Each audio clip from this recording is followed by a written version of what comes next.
G'day. This week I wanted to look at superannuation salary sacrifice, so contributing into superannuation and the effect that that has on our cash flow on a weekly and a yearly basis. So putting money into superannuation, we know we're taxed at a superannuation tax rate of 15% for those that earn under $300,000. There's other rules where that will go up to 30% if you earn over $300,000, but I'm going to focus on the marginal tax rates between $37,000 and $80,000 and $80,000 up to $180,000. So the two tax brackets for those scales there between $37,000 and $80,000, it's 34.5 including Medicare, and between $80,000 and $180,000 it's 39%. So the example we're going to use is that someone's salary sacrifices $10,000 per year.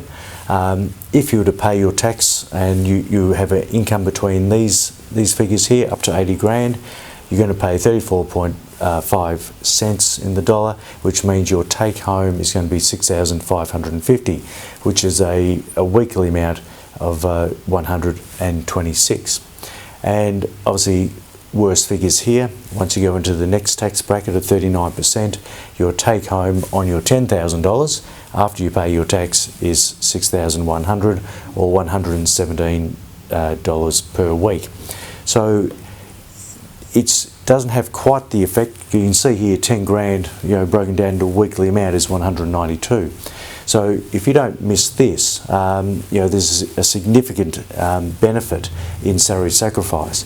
And what you can see here, $10,000 going into superannuation, 15% is $8,500, which is $163 per week, which will actually go into your super fund and start to accumulate and generate returns and have that terrific effect of compounding interest.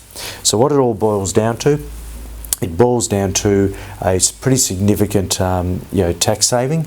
We do have a budget ahead of us next week, so we'll see what happens. I dare say this figure won't change. So there's still, while there's legislation change around super often, far too often, they'll still leave some carrots there for people to save for retirement. I'm sure that is the basis of what superannuation is about. But if you have a a marginal tax rate, your tax rate between 35 and 80 is 34%. By putting money into super, you are going to save 19.5 cents in the dollar, and if you're between $80,000 and $180,000, you're going to save 24%. These are significant tax savings, which I reckon is worth doing these calculations. Can you live with, this doesn't have to be $10,000, it can be $5,000. And $5,000 per year for someone that's in their 20s or early 30s is a significant commitment, and that'll make hundreds of thousands of dollars difference when you come to retirement. So if you can do without these figures on a weekly basis, you're going to save significant dollars, and it's well worth looking into. Thanks for listening. If you liked the video, give it a thumbs up just down below, and you can also subscribe to our channel. And thank you very much for listening, and we'll see you next week.